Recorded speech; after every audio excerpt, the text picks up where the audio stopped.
वाजिबुल एहतराम मुअज़्ज़िज़ मुसलमान भाइरो, मदरसा अरबिया मुहम्मदिया तालीमुल कुरान गोठ मुराद गोटे जे तालिबुल इल्मनि जे ताजपोशी जे मौक़े ते अॼु तव्हां असां मुसलमान शरीक थिया हूँ। रब जी दर दुआ है त रब करीम उस्ताद सुल्तान अहमद साहब नवरल्लाहु मरकज़हू जे क़ाइम कयल इदारे खे ता क़यामत अल्लाह से आबाद फरमाए ऐं बनीन ऐं बनात जे इदारे के अल्लाह से आबाद फरमाए ऐं जुमला जमात बिलख़ुसूस मुफ्ती इमामुद्दीन साहब दामत बरकातुहुल आलिया ख़ादिम ऐं फ़कीर इन अल्लाह से इन्हनि जे ख़िदमतुनि खे क़बूल फरमाए। मुसलमान भाइरो, अल्लाह साईं इंसान के हिदायत जा टे रस्ता ॾिना आहिनि। हिकु अखि जी नेमत रब अहकमुल हाकिमीन हर इंसान खे ॾिनी आहे त अखि सां ॾिसी करे इंसान हिदायत ऐं दीन जी सम्झ हासिल करे। ॿियो रब साईं कन जी नेमत इंसान खे अता फरमाई जो क़ुरान शरीफ़ ॿुधी रसूलुल्लाह सल्लल्लाहु अलैहि वसल्लम जो फरमान ॿुधी आलिमनि दीनदारनि जी गुफ़्तगू ॿुधी इंसान खे हिदायत हासिल थिए। ऐं टीं अल्लाह साईं नेमत अता फरमाई आहे दिलि जी। पोइ इन उज़वनि सां इंसान दुनिया जा कम बि वठे थो जो अखि सां रुपयो पैसो ॾिसण में अचे थो ऐं दुनिया जूं शयूं ॾिसण में अचनि थियूं, लेकिन असुल मक़सदु अखि जो हो हिदायत। इहे दुनिया जूं शयूं ॾिसणु उन अखि जो ज़िमनी मक़सदु आहे, असुल मक़सदु न आहे। कन जो असुल मक़सदु आहे क़ुरान पाक खे ॿुधिजे, रसूलुल्लाह जे हदीस पाक खे ॿुधिजे ऐं कंहिं नेक मजलिस में वञी इंसान दीन जूं ॻाल्हियूं ॿुधे। पोइ दुनिया जो मक़सदु इहो आहे त ॾेती लेती जो आवाज़ रक़म बहा बि इंसान कन सां ॿुधंदो आहे। अहिड़े तरीक़े सां दुनिया जूं कचहरियूं आवाज़ जानवरनि पखियुनि जा बि ॿुधण में ईंदा, लेकिन असुल मक़सदु कन जो हो हिदायत। ईअं अल्लाह साईं इंसान खे दिलि अता फरमाई आहे, जेका दिलि सॼे वजूद ते हाकिम आहे। सभु जिस्म उज़वा उन जे लाइ रैयत जे मिसल आहिनि, त पोइ इन दिलि जो असुल मक़सदु आहे हिदायत। अल्लाह सां मुहबत, रसूलुल्लाह सां मुहबत, क़ुरान शरीफ़ सां मुहबत, शाइर इस्लाम सां मुहबत। पोइ उन दिलि में दुनिया जा ख़्याल बि ईंदा, दुनिया जो तज़किरो बि थींदो। त इन जे करे असुल मक़सदु हो इन्हनि उज़वनि जो हिदायत। हुज़ूर अनवर सल्लल्लाहु अलैहि वसल्लम जन जी मुबारक हस्ती आहे। 1,24,000 कमो बेश साहबी सगोरा रिज़वानुल्लाह अलैहिम अजमईन ॾिसनि था त रब उन्हनि खे हिदायत नसीब थो करे। ऐं साॻी हुज़ूर पाक सल्लल्लाहु अलैहि वसल्लम जी हस्ती आहे, लेकिन अबू जहल ॾिसे थो, वलीद उतबो शैबो ॾिसनि था, क़ैब बिन अशरफ यहूदी ॾिसे थो, लेकिन उनखे हिदायत नसीब नथी थिए। हालांकि जहिड़ी 1,24,000 कमो बेश सहाबा खे अखि आहे, कनु आहे, दिलि आहे, अबू जहल खे बि साॻी अखि, साॻो कनु, साॻी दिलि। अहिड़े तरीक़े सां क़ैब बिन अशरफ यहूदीअ खे बि साॻा ई उज़वा आहिनि। अॼु दुनिया में तव्हां असां इंसान रहूं था। हिकिड़े पासे खां मुसलमान आहे जेको अखि सां क़ुरान शरीफ़ ॾिसे थो, बैतुल्लाह शरीफ़ ॾिसे थो, महबूब मुस्तफ़ा जो रोज़ो पाक, मस्जिद नबी, मदीनो तय्यब, हज़ारे रुपया ख़र्च करे ज़ियारत करणु वञे थो। आलिमनि दीनदारनि जी सोबत में वेहूं था।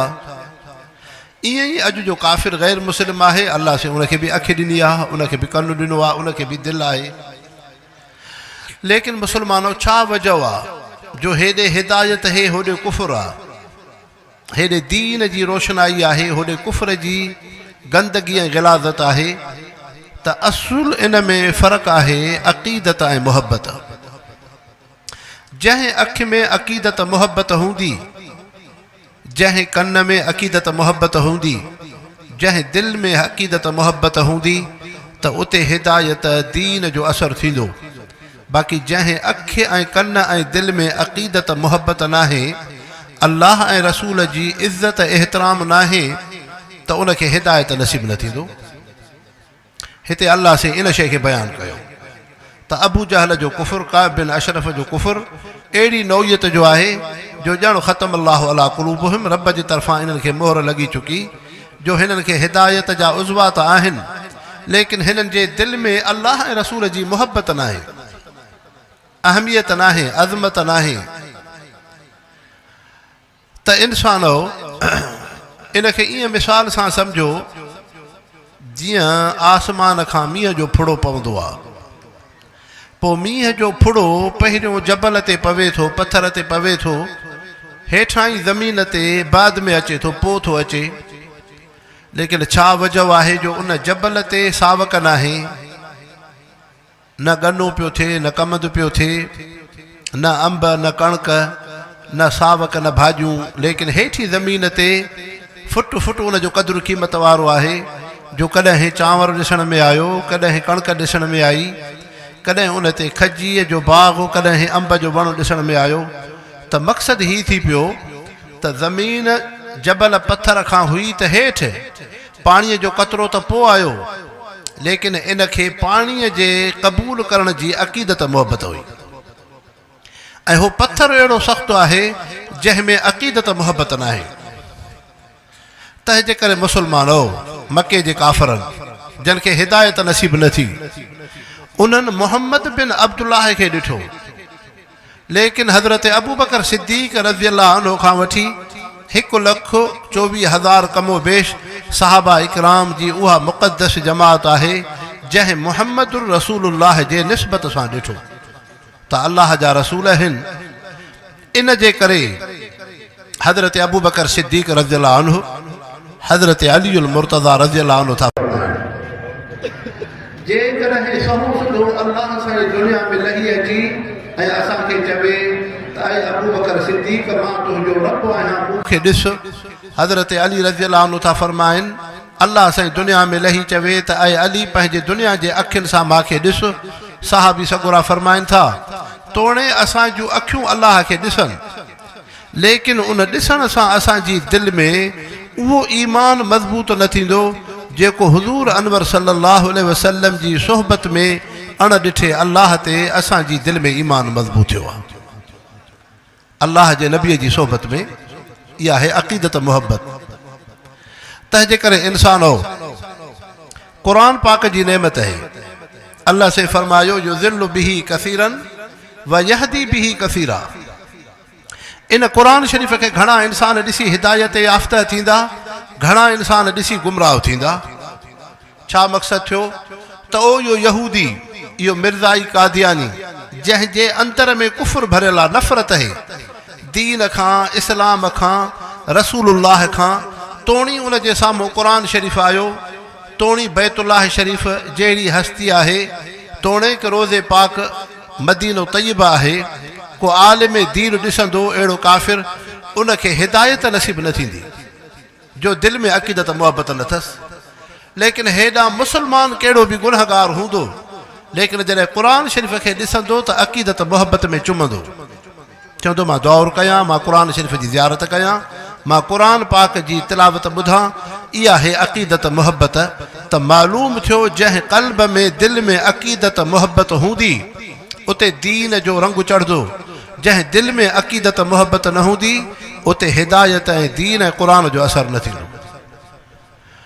ऐं मुस्लमानो, पोइ इहा अल्लाह जे तरफ़ां मोहर जीअं हिकिड़े काफ़िर ते लॻंदी आहे, तीअं अहिड़ो मुस्लमान जंहिं कलमो त पढ़ियो, अब्बा ॾाॾा त उन जा मुस्लमान आहिनि, मुस्लमान घराणे में आयो, लेकिन कॾहिं कॾहिं ईअं थींदो आहे त बार बार गुनाह करण जे करे दिलि कारी थी पवंदी आहे, सख़्तु थी वेंदी आहे, पोइ उन ते क़ुरान जो असरु नथो थिए। कंहिं दीन जे जलसे जो उन ते असरु नथो थिए, कंहिं नेक अमल खे ॾिसंदे उनखे असरु नथो थिए। इहो इंसान जे दिलि ते गुनाह जी काराण सख़्ती बार बार गुनाह जे करे थींदी आहे। इनखे अलाह जा नेक सालिह बान था फरमाइनि तकरार मासियत। ऐं गुनाह जेको आहे अलाह ऐं रसूल जी नाफ़रमानी मुस्लमानो, गुनाह अहिड़ी बुछड़ी शइ आहे जो हिकिड़ो इंसान 10 मिंट गुनाह थो करे, उन गुनाह जो असर इंसान जे क़ल्ब वजूद ते थिए थो। हज़रत इमाम शाह वलीउल्लाह रहमहुल्लाह था फरमाइनि, मुस्लमानो ईअं न सम्झो त जेको असां ज़िना कयूं था या चोरी कयूं था, कूड़ था ॻाल्हायूं, हसद कीनो बुग़्ज़ था कयूं, या रब जे सजदे निमाज़ क़ुरान ज़िक्र खां परे हूं, इहो गुनाह इंसान जे दिलि ते असरु कंदो। हिकिड़े इंसान 10 मिंट ज़िना कई, इन ज़िना जो असर इंसान जे दिलि ते थिए थो। जॾहिं क़यामत में ईंदो इन जी दिलि ते दाग़ हूंदो गुनाह जो। अहिड़े तरीक़े सां को इंसान चोरी थो करे, को परायो हक़ थो खाए, को कंहिं इंसान खे ईज़ाए थो, को कंहिंजी गिला ग़ीबत करे थो, को कंहिं खां हसद कीनो बुग़्ज़ थो रखे, इन गुनाह जो असर इंसान जे क़ल्ब इंसान जे वजूद ते थिए थो। ख़ुद हुज़ूर पाक सल्लल्लाहु अलैहि वसल्लम हदीस शरीफ में फरमायो, इज़ा अज़नबल अब्दु कानत लहू नुक़्ततन सौदा अला क़ल्बिहि इन ताब वस्तग़फ़र शिकुल क़ल्बुहु व इला कल क़ौस। रसूलुल्लाह सल्लल्लाहु अलैहि वसल्लम फरमायो, इंसान जॾहिं गुनाह कंदो आहे, उन गुनाह जो दाग़ इंसान जे दिलि ते थिए थो। पोइ जॾहिं इंसान तौबह करे थो, इस्तिग़फ़ार करे थो, अल्लाह जो ज़िक्र थो करे, क़ुरान शरीफ़ खे पढ़े थो, त उहो गुनाह धोपिजी थो वञे। जेकॾहिं अल्लाह खे यादि न कयई, तौबह इस्तिग़फ़ार न कयई, गुनाह जो असरु ईअं थो थिए जीअं जिस्त जो बदनो बाहि ते रखो त तरो कारो थी वञे, ईअं इंसान जी दिलि गुनाहनि सां कारी थी वञे। तंहिंजे करे इंसानो कपिड़ो कारो थिए इहो घटि नुक़सानु आहे, दिलि इंसान जी कारी थिए त छा बचंदो? याने आख़िरत बि वई, क़ब्र जो जहान बि, रोशनाईअ जे बजाए अंधेरे में अल्लाह जी नाफ़रमानी, इन इंसान जी त हड़ ई हली वई। इन जे करे तकरार मासियत। को इंसान जॾहिं गुनाह कंदो आहे, पहिरियों गुनाह डप में कंदो, ॿिए दफ़े गुनाह कंदो, थोरो घटि हुनखे ख़ौफ़ थी वेंदो, टे दफ़े गुनाह जी जुरत कंदो, पोइ पंहिंजे दोस्तनि कचहरी में वेही पोइ हुनजो तज़किरो कंदो त मां फ़िलाणे जी महीं चोरे आयो आहियां, फ़िलाणे जी मोटर साइकिल खई, फ़िलाणे जी मोबाइल खई, फ़िलाणे खे मां ईज़ायो आहे, हिन जी ज़मीन ते मां कब्ज़ो कयो आहे, ऐं हिन औरत सां मां गुनाह जो हे कमु कयुमि। पोइ दोस्तनि मजलिस सां कचहरीअ में वेठो तज़किरो करे थो। इहो जेको तूं गुनाह जो तज़किरो करे थो कचहरीअ में बेबाकी सां, तूं ख़ुशि न थी त को मुंहिंजे अंदरि ईमान मज़बूत आहे, बल्कि ख़तम अल्लाहु अला क़ुलूबिहिम, अल्लाह जे तरफ़ां हिनखे मोहर लॻी वई। हाणे तोणी क़ुरान शरीफ़ अॻियो पियो हुजेसि, तोणी नेक आलिम दीनदार खे ॾिसंदो, तोणी वाज़ो नसीहत हिनखे कजे त हिन ते दीन जो असरु न थींदो। इहो आहे तकरार मासियत। उन बार बार गुनाह जे करे इन जे असरु थिए थो।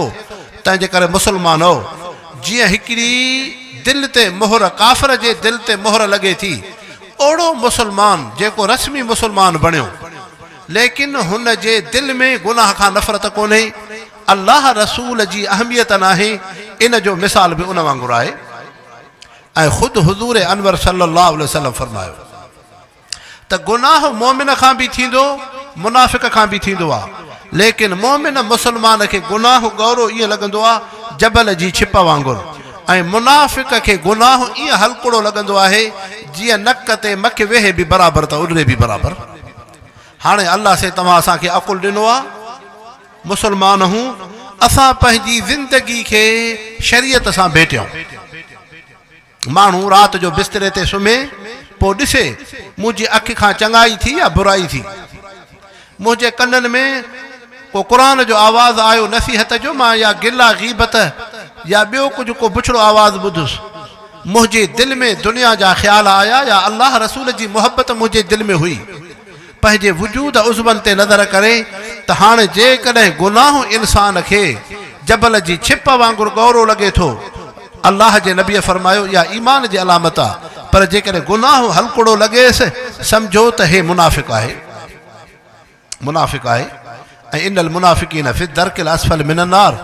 अल्लाह जे रसूल ऐं रब साईं क़ुरान शरीफ़ में इन मुनाफ़िकनि जा केतिरा सख़्तु वईद फ़रमाया जो रब साईं फ़रमाए थो त मुनाफ़िक जहन्नम जे हेठे दर्जे में हूंदो। तंहिंजे करे इंसान पाण खे गुनाहनि खां बचाए हतल मक़दूर। ॿियो इंसान जी दिलि ते मोहर लॻंदी आहे इत्तिबाउ रसूम जे करे। हे मुराद घोटे जो हिकिड़ो ॻोठड़ो आहे, नेकनि सालिहनि दीनदारनि जो ॻोठड़ो आहे। उहो मौलाना सुल्तान अहमद साहब रहमहुल्लाह जेके हज़रत मौलाना उमैद अली चन्ने रहमहुल्लाह जा शागिर्द।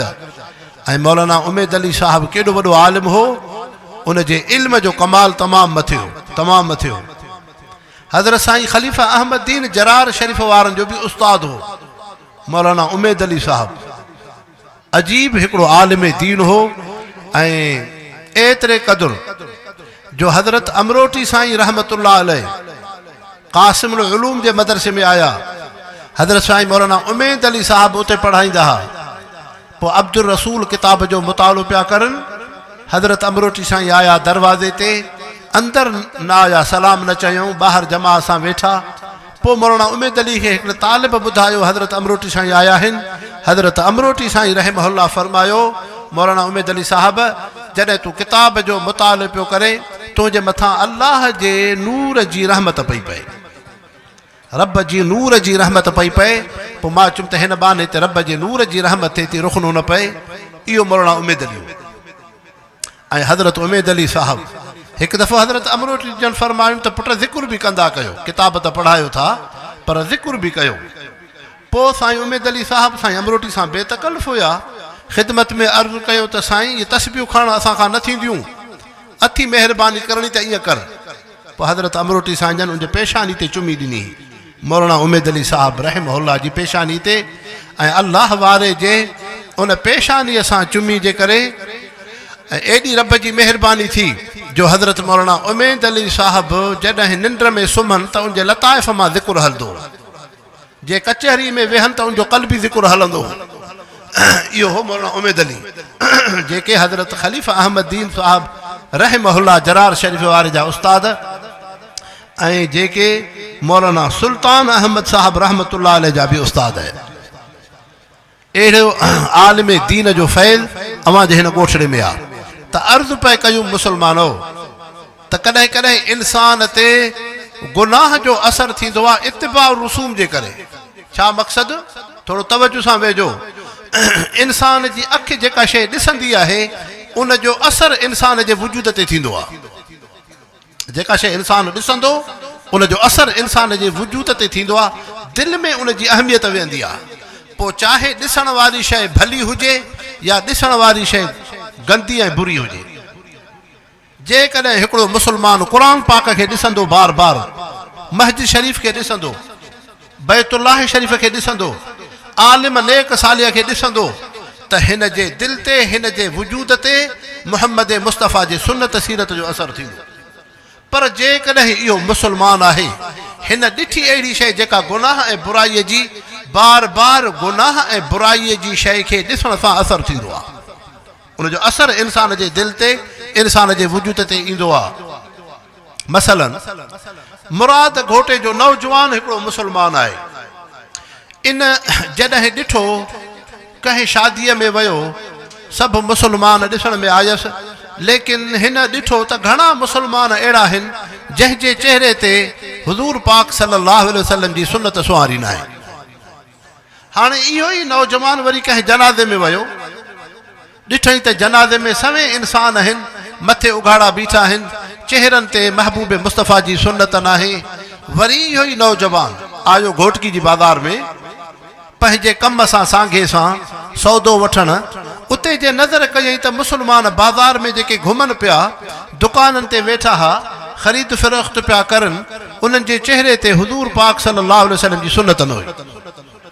हाणे इहो ई मुस्लमान जॾहिं ओताक ते वेठो, बैठक ते वेठो, चंद मुअज़्ज़िज़ माण्हू जे ॾिठई त चेहरे ते सुन्नत नाहे। हाणे इन घोटे बिरादरी जे नौजवान मुस्लमान जे दिलि ऐं दिमाग़ में इहा ॻाल्हि वेठी त मुस्लमान इन खे चइबो आहे जो छड़ो बसि पाण खे मुस्लमान सॾाए। बस कलमो पढ़े ऐं चवे त मां अल्लाह रसूल सां मुहबत रखां थो, मां आशिक़ रसूल आहियां, मां मुहिब रसूल आहियां, पोइ तोणी उन जी ज़िंदगी सुन्नत खां परे आहे त ख़ैर आहे। हाणे इन नौजवान असांजे जॾहिं ओताक में वेठो ॾिठई मुसलमाननि खे त चेहरे ते सुन्नत न आहे, आयो बाज़ार में नज़र कई मुसलमाननि ते त चेहरे ते सुन्नत न आहे, आयो शादीअ में नज़र कई सवे मुसलमाननि ते त चेहरे में सुन्नत न आहे, आयो कंहिं जनाज़े में नज़र कई मुसलमाननि ते ॾिठई त चेहरे ते सुन्नत न आहे। उनजो नुक़सानु इहो थी पियो मुसलमानो जो हिन नौजवान जे दिल ऐं दिमाग़ मां मुहम्मद मुस्तफ़ा सल्लल्लाहु अलैहि वसल्लम जे सुन्नत जी अहमियत निकिरी वई। इहो नुक़सानु अथव, इहो नुक़सानु आहे जंहिंखे असां इंसान नुक़सानु नथा सम्झूं। अॼु जे मुसलमान जे चेहरे तां हुज़ूर पाक सल्लल्लाहु अलैहि वसल्लम जी सुन्नत हली वई, मथे उगाड़े सां मुसलमान थो घुमे, शरीयत जे ख़िलाफ़ अमल मुसलमान जो आहे, अल्लाह जे नबीअ जी सुन्नत सीरत मुसलमान खे ॾुखी थी लॻे त इहो आहे इत्तिबाउ रसूम। ओ हिन इंसान जी अखि जॾहिं हिन 100 मां 99 मुसलमान अहिड़ा ॾिठा जंहिंजे चेहरे ते सुन्नत न हुई, हिन जी दिलि दिमाग़ मां बि सुन्नत जी अहमियत हली। हाणे इहो ई नुक़सानु आहे, हुक्मराननि ते नज़र कयो चेहरे ते सुन्नत न आहे, दुनियादार मुसलमाननि ते नज़र कयो चेहरे ते सुन्नत न आहे, ॻोठनि में हलिया वञो ओताकूं बेठकूं रौनक सां आबाद ॾिसण में ईंदियूं, लेकिन मुसलमाननि जे चेहरे ते महबूब मुस्तफ़ा जी सुन्नत न आहे। नज़र कयो जनाज़े में, शादीअ में, ख़ुशीअ में, तक़रीबात में, इंसान हूं हिक ॿिए सां उथण वेहण आहे, सुन्नत सीरत जी अहमियत हली वई। इहो आहे ख़तम अल्लाहु अला क़ुलूबिहिम, अल्लाह जे तरफ़ां इंसान जे दिलि ते मुहर इन अंदाज़ सां बि लॻंदी आहे जो हिन खे नेक अमल सुन्नत जी तौफ़ीक़ ई नथी न इंसान हो। तंहिंजे करे रब साईं जेका तव्हां असांखे हिदायत जा रस्ता ॾिना आहिनि, अखि जी नेमत, कन जी नेमत, दिलि जी नेमत, इंसान इन्हनि में अल्लाह रसूल जी इज़त अहमियत विहारे, ऐं इन जे करे कॾहिं कॾहिं ईअं बि दिलि ते मोहर लॻंदी आहे जो क़ुरान पाक जे दौर जी तौफ़ीक़ ई नथी थिए। अॼु मोबाइल जी ग़िलाज़त, गंदगी, तव्हां असां मां क़ुरान पाक जो दौर खसे छॾियो, अल्लाह जो ज़िक्र हलियो वियो, हया अदब हलियो वियो, सुन्नत सीरत हली वई, पोइ शकवा शिकायत है, घर में बरकत कोन्हे, रिज़्क़ में बरकत कोन्हे, पोइ इंसानो हिकिड़ो माण्हू कंडनि ते हले, पोइ दाह करे त कंडो थो लॻे, पोइ इहा त उनजी बेवकूफ़ी आहे। जॾहिं इंसान अल्लाह जे ज़िक्र खां परे थियो, क़ुरान शरीफ़ खां परे थियो, महबूब मुस्तफ़ा जी सुन्नत सीरत खां परे थियो, वरी हे चवे त मुंहिंजे मथां अल्लाह जी रहमत पवे ऐं मुंहिंजे रिज़्क़ में बरकत पवे, मूंखे सुकून राहत हुजे, इहा इंसान जी भुल आहे। ईअं न थींदो। इंसान सुन्नत सीरत जे तरफ़ अचे, अल्लाह जे नबीअ जे दीन जे तरफ़ अचे। सहाबी सगोरा रिज़वानुल्लाह अलैहिम अजमईन, छा उहे इंसान आहिनि? कलमो त पढ़ियूं, मुसलमान थिया, लेकिन ईमान इस्लाम खां बाद हुज़ूर पाक सल्लल्लाहु अलैहि वसल्लम जी इत्तिबा ऐं पैरवी अहमियत एतिरी त वहिजी वई जो दुनिया जी जेका शइ ॾिसनि था उन जो असर नथो थिए, उन खां वधीक रसूलुल्लाह सल्लल्लाहु अलैहि वसल्लम जे सुन्नत ऐं तरीक़े जी अहमियत अचे थी। हज़रत जिसामा बिन माहिक रज़ियल्लाहु अन्हु सहाबी आहिनि, रूम जे बादशाह शाह हिरकल जी ख़िदमत में आया। उहो बादशाह कुर्सी सोन जी ते वेठो आहे, उन जे शाही महल में सोन जूं कुर्सियूं हुयूं, लेकिन हुज़ूर पाक सल्लल्लाहु अलैहि वसल्लम जो सहाबी सगोरो सोन जी कुर्सीअ खे छॾे करे शाही महल में हेठि पट ऐं फर्श ते वेहे थो, त उन रूमी ईसाई बादशाह सहाबी सगोरे हज़रत जिसामा बिन माहिक रज़ियल्लाहु अन्हु खे चवणु लॻो त तूं आख़िरी नबीअ जो सहाबी आहे, हज़रत उमर मुसलमाननि जे ख़लीफ़े तोखे मोकिलियो आहे, तूं आम इंसान न आहे, तूं सफ़ीर ख़ासि महिमान आहे, तोखे मां पाण सां गॾु सोन जी कुर्सीअ ते पियो विहायां, पर जिसामा बिन माहिक तूं पंहिंजी इज़त पाण विञाई जो सोन जी कुर्सीअ खे छॾे करे तूं हेठि पट फर्श ते वेठो आहे। सहाबी सगोरो सम्झियो त हिन बादशाह वटि सोन जी अहमियत आहे। हज़रत जिसामा रज़ियल्लाहु अन्हु मुहम्मद मुस्तफ़ा जे सहाबीअ उन ईसाई बादशाह खे चवणु लॻो, ऐं रूमी बादशाह तोखे ख़बर कोन्हे जंहिं नबी पाक सल्लल्लाहु अलैहि वसल्लम ते असां कलमो पढ़ियोसीं, उहे अल्लाह जा रसूल सोन जी कुर्सीअ ते न वेठा, उहे अल्लाह जा रसूल सोन जे थांवनि में न खाधऊं, चांदीअ जे थांवनि में पाणी न पीतऊं, ऐं अल्लाह जो नबी सोन जी कुर्सीअ ते न वेहे ऐं मां मुसलमान थी नबीअ ते कलमो पढ़ी मां वरी सोन जी कुर्सीअ ते वेहां जिसां ऐं रूमी बादशाह शाह हिरकल तूं बज़ाहिर सोन जी कुर्सीअ ते वेठो आहे तोखे सोन जी कुर्सीअ जी उहा लज़्ज़त ख़ुशी न आहे जेतिरी जिसामा बिन माहिक खे मुहम्मद मुस्तफ़ा जे सुन्नत खे ज़िंदा कंदे हेठि फर्श ऐं पट ते वेठे सादगी वारी जेका सुन्नत अदा कई आहे सोन जी कुर्सीअ खां वधीक अॼु जिसामा बिन माहिक खे मुहम्मद मुस्तफ़ा जे सुन्नत खे ज़िंदा कंदे लज़्ज़त ऐं ख़ुशी थी बसि मुसलमानो नज़रियो सिखो ईअं न आहे त साम्हूं अखि जेका शइ ॾिसे उनखे असां अपनायूं कंहिंजो लिबास ॾिसी कंहिंजो वज़ो कतो ॾिसी जेकॾहिं औरत कंहिं औरत जो लिबास ॾिसे ग़ैर शरई उनखे अपनाए पोइ मुसलमान कहिड़े कम जा पोइ इहो ईमान कहिड़े कम जो तंहिंजे करे अल्लाह साईं फरमाए थो मां इंसान खे अखि जी नेमत ॾिनी आहे कन जी नेमत ॾिनी आहे दिलि जी नेमत ॾिनी आहे त इन्हनि सां हिदायत इहे हिदायत जा रस्ता आहिनि इहे उज़वात हुया पर हिदायत नसीब न थी इहा ज़िंदगी कहिड़े कम जी तंहिंजे करे इंसानो तव्हां असांजे लाइ नमूनो हुज़ूर अनवर सल्लल्लाहु अलैहि वसल्लम जी सुन्नत ऐं सीरत आहे इन जे करे मुसलमानो क़ुरान शरीफ़ जी तालीम क़ुरान पाक सां ताल्लुक़ ऐं क़ुरान पाक जी इशाअत इहे उम्मत मुस्लिम जे फ़राइज़ मां आहे मुसलमाननि जी सुञाण ई क़ुरान पाक सां आहे मुसलमाननि जी सुञाण ई मस्जिद शरीफ़ सां आहे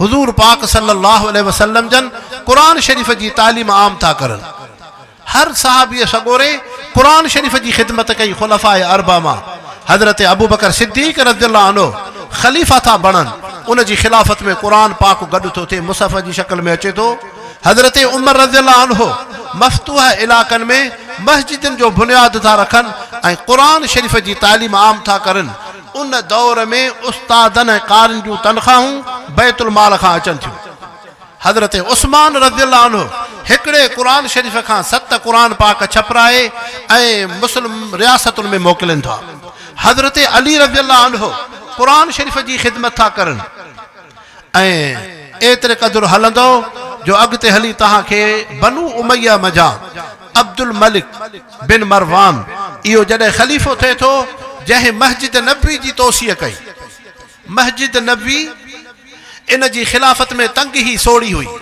पोइ भिक सां जेके घर रहा मुसलमाननि जा सादा हा छपरा ठहियल कचिन सिरनि सां सादा घर इन ख़लीफ़े खे ख़्यालु थियो त मां मस्जिद शरीफ़ खे वधायां त मुसलमाननि चयो तुंहिंजो ख़्यालु त चङो आहे पर मदीने पाक जे मुसलमाननि चयो अब्दुल मलिक बिन मरवान तूं बराबरि तूं भले ख़्याल सां आहे लेकिन इहे सादा घर रहणो ॾे इहे सादा कचा घर हुजनि इहे झूपड़ियूं झपड़ा हुजनि छो चए जॾहिं बि मुसलमान पोएं दौर जा ईंदा हुज़ूर पाक सल्लल्लाहु अलैहि वसल्लम जे शहर मदीने तैयबा में जॾहिं कचा घर ॾिसंदा सादा घर ॾिसंदा त मुसलमाननि जे दिलि में दुनिया जी अहमियत न वेहंदी रसूलुल्लाह जी अहमियत वेहंदी रसूलुल्लाह जी अहमियत वेहे ताकि मुसलमान इबरत हासिल करनि असांजे महबूब मुस्तफ़ा जे शहर में कीअं मुसलमाननि सादा घर ठाहिया जीअं मुसलमान दुनिया सां शौक़ु न रखे ऐं जॾहिं अब्दुल मलिक बिन मरवान उन्हनि घरनि खे शहीद करे ऐं मस्जिद नबी खे वधाए थो केतिरो अरसो मदीने जा मुसलमान अखियुनि मां लुड़क हारींदा हुआ ऐं खाधो पीतो न खाइनि अॼु उहे सादा घर हलिया विया जिन में रहमतूं बरकतूं हूं इहो हो उम्मत जो एहसास ऐं सादगी जी अहमियत लेकिन इन जो पुटु वलीद बिन अब्दुल मलिक मुसलमानो जॾहिं तख़्त ते वेहे थो जंहिंजी हुकूमत हुई चीन खां वठी फ़लस्तीन ताईं काथे चीन काथे फ़लस्तीन एॾी दुनिया ते उन जी हुकूमत आहे लेकिन इन बादशाह वलीद बिन अब्दुल मलिक पंहिंजे हुकूमत में वधि ख़िदमत क़ुरान पाक जी कई आहे क़ुरान शरीफ़ जा उन मकतब क़ाइमु कया मदरसा क़ाइमु कया ऐं मुसलमानो एतिरे क़दुरु जर्मन ऐं फ्रांस में जेके ईसाई अंग्रेज़ पिया रहनि उन्हनि जो नओं नसल क़ुरान पढ़ंदो इहो वलीद बिन अब्दुल मलिक पंहिंजे हुकूमत में जर्मन ताईं क़ुरान पाक खे पहुचायो अथई फ्रांस ताईं वञी क़ुरान शरीफ़ खे पहुचायो आहे जॾहिं ईसाइनि जे पादरनि अंग्रेज़ जे अॻुवाणनि ॾिठो असांजो नओं नसल क़ुरान थो पढ़े अॻिते हली इहो दीन इस्लाम असांजे इलाइक़नि में फैलिबो पंहिंजे नए नसल खे बंदिश कयो क़ुरान जे वेझा न वञो त इहो उहो बादशाह हुआ जंहिं क़ुरान शरीफ़ जी एॾी ख़िदमत कई। पोइ छा वजह आहे जो तव्हां असांजी इस्लामी रियासत जेका ला इलाहा इल्लल्लाह ते वजूद में आई, असांजे पाकिस्तान जो वज़ीर दिफ़ा ख्वाजा आसिफ चवे थो इस्लामाबाद में मस्जिदियूं गैर क़ानूनी आहिनि, मदरसा गैर क़ानूनी आहिनि। इन्हनि खे शर्म हया नथो अचे त ख़बीसो कम से कम उन्हनि मुस्लिम हुक्मराननि जी तारीख़ त पढ़ो, जहिड़ा बि गुनाहगार हा लेकिन क़ुरान जा ख़ादिम हुआ, क़ुरान जा ख़ादिम हा। इहे दयूस हुक्मरान हारून रशीद जी तारीख़ पढ़नि, वलीद बिन अब्दुल मलिक जी तारीख़ पढ़नि, जंहिंजी चीन खां वठी उन हीअ फ़लस्तीन ताईं हुकूमत आहे लेकिन क़ुरान जो ख़ादिम, लेकिन बेवार न वञनि। पंहिंजे हिन बर्रे सग़ीर जे ख़िते ते महबूब इलाही बादशाह आहे जंहिं वधि में वधि क़ुरान पाक जी ख़िदमत कई आहे। इन जी हुकूमत में मुसलमान चौकनि चौराहनि ते मिलंदा हुआ, उन्हनि जी कचहरी दुनिया जी न हुई, कचहरी दीन जी हूंदी हुई। तुंहिंजे घर में ॿारड़ो हाफ़िज़ क़ुरान थियो आहे, तुंहिंजे घर में बचड़ो आलिम आहे, तुंहिंजे घर में तहजुद जी नमाज़ थींदी आहे ऐं तुंहिंजे घर में क़ुरान पाक जो ख़तम कॾहिं निकिरंदो आहे। इहो हिन बर्रे सग़ीर ते महबूब इलाही जेको बादशाह हिंदुस्तान जे धरतीअ ते थी गुज़रियो आहे, जंहिंजे हुकूमत में अवाम जी सोच दीन वारी ही, घर में क़ुरान जो ख़तम केतिरो थो निकिरे, घर में बचड़ा निमाज़ी आहिनि या न, घर में तहजुद जी निमाज़ आहे या न। जे मुसलमान होटल चौक चौराहे ते शहरनि में वेहनि था त तज़किरो दुनिया महल माड़ी पैसो जो न आहे, तज़किरो दीन जो आहे, तज़किरो दीन जो आहे मुसलमानों। तंहिंजे करे अर्ज़ु करण जो मक़सदु हीअ आहे त क़ुरान पाक जी ख़िदमत सिर्फ़ ग़रीब तबके न कई आहे, क़ुरान पाक जी ख़िदमत सिर्फ़ आलिमनि दीनदारनि न कई आहे, ही अल्लाह जो उहो मुअज़्ज़िज़ मुक़द्दस किताब आहे जंहिंजी ख़िदमत मुसलमाननि बादशाहनि बि कई आहे। मुस्लिम बादशाहनि बि क़ुरान पाक जी ख़िदमत कई आहे। हितां जो अंग्रेज़ जी नहूसत आहे, उन यहूदियत जो असर आहे असांजे हुक्मराननि जे मथां, ताकि दिल में चिराग अंग्रेज़ी, सर के अंदर दिमाग़ अंग्रेज़ी, ढाल अंग्रेज़ी, चाल अंग्रेज़ी। उहा अंग्रेज़ी जी नहूसत इहा थी पई जो हिन जे दिल दिमाग़ में सोच अंग्रेज़ जी अची वई, न त इहे मुस्लिम हुक्मराननि जी तारीख़ ॾिसनि त कीअं उन्हनि क़ुरान शरीफ़ जी ख़िदमत कई आहे ऐं क़ुरान पाक कहिड़ी शइ आहे। ऐं एतिरे क़दुरु मुसलमानो क़ुरान शरीफ़ उहा अज़मत है जेको ग़रीब में ग़रीब तबके खे दुनिया में इज़्ज़त वारो बणाए थो। हज़रत उमर रज़ियल्लाहु अन्हु खां रिवायत है, इन्नल्लाह यरफ़उ बिहाज़ल किताब अक़वामन व यज़उ बिही आख़रीन। अल्लाह से क़ुरान शरीफ़ जे ज़रिए कंहिं इंसान जो दर्जो मथा हो कंदो आहे, ग़ुलाम आहे, बानो आहे, मुहताज आहे, तंग दस्त आहे, सादो इंसान आहे, लेकिन क़ुरान पाक सां ताल्लुक़ रखियईं, क़ुरान शरीफ़ उनजे दर्जे खे बुलंद कंदो आहे। हज़रत उमर शाही जी ख़िलाफ़त में हज़रत उमर रज़ियल्लाहु अन्हु सफ़र कंदे कंदे असफ़ान जे इलाक़े में अचनि था। असफ़ान जे जॾहिं इलाक़े में पहुता, उते नाफ़े बिन हारिस रज़ियल्लाहु अन्हु सहाबी पहुतो जेको मके जो ज़िम्मेदार हो, गवर्नर हो, वाली हो मके पाक जो। त हज़रत उमर रज़ियल्लाहु अन्हु उन नाफ़े बिन हारिस सहाबीअ खां पुछण लॻो त तोखे मां मके जी ज़िम्मेदारी ॾेई आयो आहियां, तूं मके जो अमीर आहे, वाली आहे, गवर्नर आहे, तूं हेॾे असफ़ान जे इलाक़े में कीअं आहे, पोयों ज़िम्मेदारी केरु थो संभाले? सम्झो मुसलमानो त उहो नाफ़े बिन हारिस रज़ियल्लाहु अन्हु सहाबी हज़रत उमर रज़ियल्लाहु अन्हु खे थो अर्ज़ु करे, साईं मां अब्दुर्रहमान बिन अब्ज़ा खे मके जो पंहिंजी जाइ ते क़ाइम मक़ाम ज़िम्मेदार बणाए आयो आहियां। अब्दुर्रहमान बिन अब्ज़ा, हज़रत उमर साईं फरमायो, मल अब्दुर्रहमान बिन अब्ज़ा, इहो केरु आहे? चए हुआ ग़ुलामुन, उहो साईं ग़ुलाम आहे, बानो आहे। त हज़रत उमर साईं फरमायो त नाफ़े बिन हारिस, तूं मके जे मुसलमाननि जे मथां ऐं ग़ुलाम ऐं बानो जेको आज़ादु थियल आहे, तूं उनखे पंहिंजी जाइ ते क़ाइम मक़ाम अमीर रखी आयो आहे। चए हा साईं, हिन जे करे जो उहो हाफ़िज़ क़ुरान आहे, आमिलुल क़ुरान आहे, उनखे क़ुरान पाक जी दौलत आहे ऐं क़ुरान शरीफ़ ते उनजो अमल ऐं ज़िंदगी आहे। हज़रत उमर साईं ख़ुशीअ मझां फरमायो, अब्दुर्रहमान बिन अब्ज़ा मिमन रफ़ा अल्लाह बिल क़ुरान, इहो उहो आज़ाद करदा ग़ुलाम आहे जंहिंखे रब साईं दुनिया में इज़्ज़त क़ुरान पाक जे करे अता फरमाई आहे। अब्दुर्रहमान बिन अब्ज़ा उहो आज़ाद करदा ग़ुलाम आहे जंहिंखे रब इज़्ज़त शान मर्तबो क़ुरान शरीफ़ जे करे अता फरमायो आहे हज़रत उमर साईं नाफ़े बिन हारिस खे फरमायो तोखे मुबारक हुजे तूं अहिड़े इंसान खे पंहिंजी जाइ ते मके में क़ाइम मक़ाम मुक़ररु करे रहियो आहीं। त मुसलमानो इज़त उन जी आहे जंहिं वटि क़ुर हुजे, जंहिं वटि क़ुर जो अमल हुजे। अर्ज़ु करण जो मक़सदु हीअ आहे मुसलमानो असां क़ुर शरीफ़ खे रस्मी किताब बणायो आहे, बसि फ़ौतगी थी वई क़ुर पढ़बो, नंढड़ो असांजो ॿारड़ो क़ुर पढ़े क़ुर जो हक़ अदा थी वियो न। मुसलमानो जीअं क़ुर जो पढ़णु ज़रूरी आहे ईअं क़ुर शरीफ़ जी सम्झ बि ज़रूरी आहे। इन सां गॾु क़ुर पाक ते अमल बि ज़रूरी आहे, अमल बि ज़रूरी आहे। ऐं क़ुर शरीफ़ कहिड़ी शइ आहे? तव्हांजो जो हिकिड़ो दोस्त हुजे दिली दोस्त, पोइ माण्हू छा चवंदो उन दोस्त जी मां ज़ियारत कयां, दीदार कयां। पोइ जॾहिं दीदार कयईं उनजी दिलि ठरंदी, वरी चवंदो त अञा उन सां मां हथु मिलायां। जॾहिं उन दोस्त सां हथु मिलायो त वधीक ख़ुशी थींदी, पर जॾहिं उहो भाकुर पाए केॾी न ख़ुशी थींदी। तव्हांजी आलमनि दीनदारनि सां मुहबत आहे त तव्हां कंहिं नेक साले बाने खे ॾिसंदो दिलि ख़ुशी थी पवंदी आहे। वरी जॾहिं उन सां हथु मिलायोसीं दिलि ख़ुशी थी पवंदी। वरी जॾहिं भाकुर पाए मौलाना फज़ल रहमान जमियत उलमा इस्लाम जे कारकुन जो अॻुवान आहे। हाणे इहो कारकुन जेकॾहिं मौलाना फज़ल रहमान साहिब इन सां भाकुर पाए इहो ख़ुशीअ में न मापदो, चवंदो मौलाना फज़ल रहमान साहिब असां भाकुर पातो आहे। इंसानो क़ुर शरीफ़ एॾी नेमत आहे जॾहिं मुसलमान क़ुर खे ॾिसे थो, क़ुर पाक जो दीदार थो करे, क़ुर पाक जी तिलावत करे थो, इहो मुसलमान रब जे कुझु वेझो थियो, कुझु वेझो थियो। जॾहिं मुसलमान क़ुर पाक जी माना मतिलब खे सम्झे थो रब जे कुझु वेझो थियो।